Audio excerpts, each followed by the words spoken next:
Programme कर रहे हैं। इसी तरीके से इस फैशिस्ट गवर्नमेंट ने जैसे मीडिया के ऊपर वार किया, उसी तरीके से उन्होंने मुल्क की सियासत के ऊपर एक संगीन वार किया और एक ऐसा फरसूदा इदारा जो डिक्टेटर्स की इजाद था, जिन डिक्टेटर्स ने जमहूरी पार्टीज को वीक करने की कोशिश की, वो है नैब।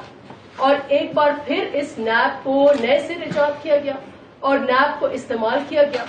और कल आपने देखा कि कैसे एक तोशाखाना केस में जिस तरीके से न सिर्फ हम लोगों को रोका गया अदालत जाने पे, लेकिन वकीलों को और खुद जजों को रोका गया अदालत जाने पे। तो उन्होंने इस तरीके से सियासी इंजीनियरिंग की है, जिसका जिक्र जो है हमारे जजों ने भी अपने जजमेंट्स में किया है। तो उन्होंने एक सियासी कल्चर जो है उसको मैनिपुलेट किया और आर्म ट्विस्टिंग करने की कोशिश की।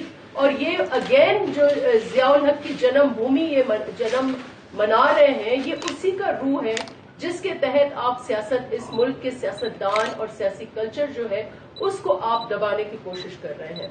इसी तरीके से जुडिशरी, सदारती महल को इस्तेमाल किया, जुडिशरी के ऊपर हमला करने की कोशिश की और आज भी जुडिशरी जो है दबाव में है, फेक रेफरेंसेस जो है वो जारी किए गए हैं। पार्लियामेंट, इस वक्त पार्लियामेंट को जितना उन्होंने कोशिश की है कि पार्लियामेंट्री प्रोसीजर को रोक सकें, पार्लियामेंट के जो कानून साजी का अमल है उसमें मुदाखलत करें, ऑर्डिनेंसेस के जरिए जो है वो पार्लियामेंट चलाई जाए, वो आपके सामने है। और सिर्फ कानून साजी उस वक्त होती है जब हमारा कोई एक्सटर्नल एजेंडा होता है। इस वक्त फैटफ का मामला है, ग्रे लिस्ट का मामला है, तो गन पॉइंट पर लेजिस्लेशन की जा रही है। वैसे 2 साल उनको पार्लियामेंट जो है वो भूली भी थी। वफाक पर एक बहुत बुरे तरीके से हमला हो रहा है और उसकी जो बदतरीन मिसाल आपको मिलेगी जिस तरीके से सिंध के ऊपर, क्योंकि सिंध एक वाहिद सूबा है जो वफाक की बात कर रहा है, वहां क्योंकि पीपल्स पार्टी की हुकूमत है और ऑपोजिशन की हुकूमत है, जब भी हम इनकी अनकॉन्स्टिट्यूशनल जो बातें हैं इनकी निशानदेही करते हैं तो फिर एक नया वार हो जाता है। और अभी आपने देखा होगा कि कराची पर किस तरीके से वार कर रहे हैं, लेकिन ये भी अजायम इनके, किसी दिन गवर्नर राज, किसी दिन कराची, तो ये अजायम इनके पूरे नहीं होंगे। जहां तक तबाही का दूसरा रुख हम देखें तो वो आपको मईशत में नजर आएगा। मईशत में इतने यू टर्न्स उन्होंने किए हैं कि एक तारीख रकम हो गई है यू टर्न्स की, जिसके बारे में खुर्शीद शाह साहब का जो आज शायद वो इसलिए जेल में है कि क्योंकि उन्होंने उन यू टर्न्स की निशानदेही की और लंबी फहरिस्त की।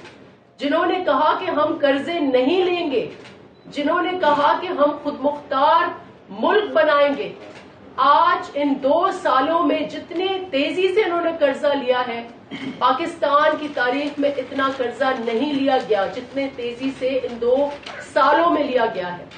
हमारे अंदाजे के मुताबिक, जो इनकी स्टेट बैंक की रिपोर्ट्स हैं उसके मुताबिक 10 ट्रिलियन रुपए जो हैं वो उन्होंने कर्जे इस वक्त ले चुके हैं। और अगर टोटल डेट देखें तो वो 43 ट्रिलियन की इस वक्त डेट है।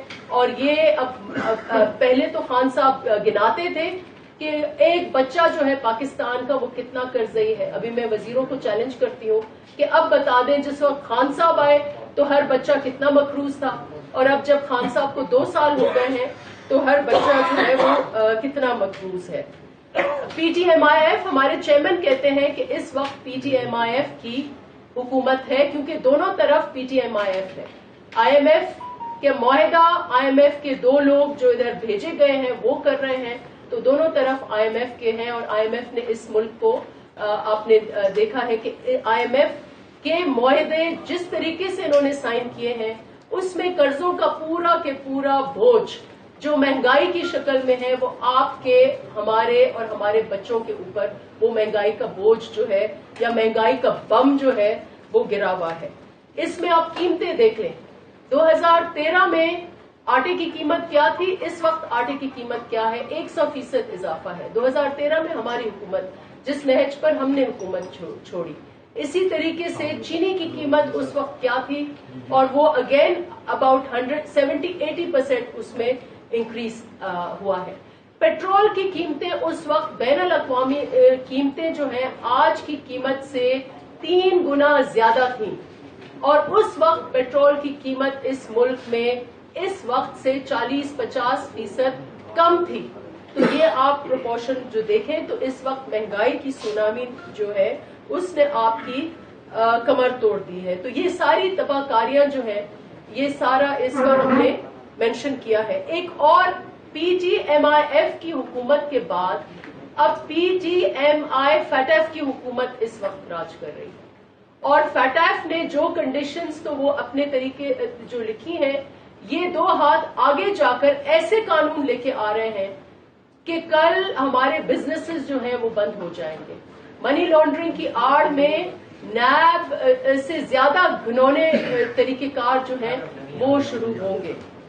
तो ये भी आप देख लें। इदारे PIA का जितना नुकसान PIA में इन्होंने पहुंचाया है, हम बार बार ये कहते हैं कि ये मुल्क के साथ गद्दारी के जिम्मे में आता है। PIA का आज अगर इनसे सवाल पूछें कि कितने अरब का नुकसान हुआ है, ये आपको शायद ना बताएं, लेकिन एक अंदाजे के मुताबिक 90 से 100 अरब का नुकसान इस वक्त तक पाकिस्तान का हो चुका है और PIA बैठ चुकी है। और ये इनका एक बयान था जो वजीर ने नेशनल असेंबली के फ्लोर पर कहा कि 260 या 62 जो पायलट्स हैं 800 में से उनके फेक लाइसेंसेस हैं। आज तक बताया नहीं गया कि उन फेक लाइसेंसेस का क्या हुआ। हम सिर्फ ये सुन रहे हैं या ये हमने देखा कि जो सिविल एविएशन है उसकी अपनी रिपोर्ट के मुताबिक जो उन्होंने गल्फ कंट्रीज की जो एविएशन डिपार्टमेंट है उनको एक खत के जरिए कहा कि ये लाइसेंस